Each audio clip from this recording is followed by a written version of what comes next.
ಈಗ ಶಾಸಕ ಬೇಲೂರು ಗೋಪಾಲಕೃಷ್ಣ ಅವರು ಆಗ್ರಹಿಸ್ತಾ ಇರೋದು ರಾಜ್ಯಪಾಲರನ್ನೇ ವಜಾಗೊಳಿಸಬೇಕು ಅಂತ ಆಗ್ರಹಿಸ್ತಾ ಇದ್ದಾರೆ. ರಾಷ್ಟ್ರಪತಿಗಳಿಗೆ ಈ ಬಗ್ಗೆ ಮನವಿ ಮಾಡ್ತೀವಿ ಅಂತ ಹೇಳ್ತಿದ್ದಾರೆ. ರಾಜ್ಯಪಾಲರು ಕೇಂದ್ರದ ಕೈಗೊಂಬೆ ಅಂತ ಹೇಳಿ ಕಿಡಿಕಾರ್ತಾ ಇದ್ದಾರೆ ಬೇಲೂರು ಗೋಪಾಲಕೃಷ್ಣ. ತಮಿಳುನಾಡು ಕೇರಳದಲ್ಲೂ ಹೀಗೆ ಮಾಡಿದ್ರು ಅಂತ ಆಕ್ರೋಶ ಹೊರಗಾಕಿದ್ದಾರೆ. ರಾಜ್ಯಪಾಲರನ್ನೇ ವಜಾ ಮಾಡಿ ಅಂತ ಹೇಳಿ ಆಗ್ರಹಿಸ್ತಾ ಇದ್ದಾರೆ. ರಾಜ್ಯಪಾಲರು ಇಲ್ಲ ನೋಡಿ, ಒಂದು ರಾಜ್ಯಪಾಲರು ಈ ನಮ್ಮ ದಕ್ಷಿಣ ಭಾರತದಲ್ಲಿರುವಂಥ ಯಾವ ಇವತ್ತು ಬೇರೆ ಬೇರೆ ಪಕ್ಷಗಳಿದಾವೋ ಹದ್ದು ಮಿಕ್ಕಿಸುವಂಥ ಅದನ್ನು ಇವತ್ತು ಕಡೆಗಾಣಿಸುವಂಥ ರೀತಿಯಲ್ಲಿ ರಾಜ್ಯಪಾಲರ ಧೋರಣೆ ಇದೆ. ಇದು ಎಲ್ಲರಿಗೂ ಗೊತ್ತಿರೋ ಸ್ವೀಕರಿಸದೆ ರಾಷ್ಟ್ರ ಇವತ್ತು ಸ್ವೀಕರಿಸದೆ ಹಾಗೆ ಓಡೋಗೋದಂತ ಅರ್ಜೆಂಟ್ ಏನಿತ್ತು. ಬಹುಶಃ ಅದು ಹೇಳ್ದಲ್ಲ, ಅಮಿತ್ ಶಾ ಅವ್ರು ಹೇಳಿರ್ಬೇಕು, 2 ನಿಮಿಷದಲ್ಲಿ ಹೋಗ್ಬಿಟ್ಟು 2 ಮಾತಾಡಿ ಪಟ್ಟಂತ ಬಾ ಅಂತ ಹೇಳಿರ್ಬೇಕಂತ ರಾಷ್ಟ್ರೀಯ ಅವರ ನಾಯಕರು ತೀರ್ಮಾನ ಮಾಡಿದ್ದಾರೆ ಅಂತ ಕಾಣುತ್ತೆ. ಈ ರೀತಿಯ ಕೈಗೊಂಬೆ ಆಗಿರುವಂಥ ರಾಜ್ಯಪಾಲರು ನಮಗೆ ಬೇಕಾಗಿಲ್ಲ. ಇದು ಸಂವಿಧಾನಕ್ಕೆ ಅವಮಾನ ಮಾಡ್ದಂಗಾಗಿದೆ.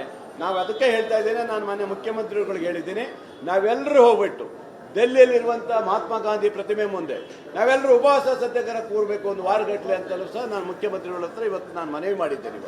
ಯಾಕಂದರೆ ಇದು ಅವಮಾನ ಆಗುತ್ತೆ. ಇದು ನಮ್ಮ ಸೌತ್ ಇಂಡಿಯಾದಲ್ಲಿ ಎಲ್ಲ ಬೇರೆ ಬೇರೆ ಪಕ್ಷಗಳು ಇರೋರಿಗೆ ಮಾತ್ರ ಇವತ್ತು ರಾಜ್ಯಪಾಲರುಗಳು ಈ ಥರ ಮಾಡ್ತಾ ಇದ್ದಾರೆ. ಆಮೇಲೆ ಕಲ್ಕತ್ತಾದಲ್ಲಿ ಶುರುವಾಗಿದೆ.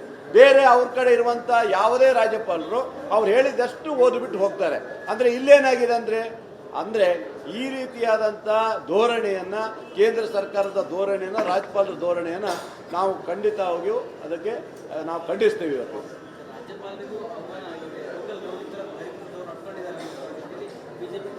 ನೋಡಿ, ನೀವು ರಾಷ್ಟ್ರಗೀತೆಯನ್ನು ಸ್ವೀಕರಿಸ್ತಾ ಯಾಕೆ ಹೋದ್ರಿ?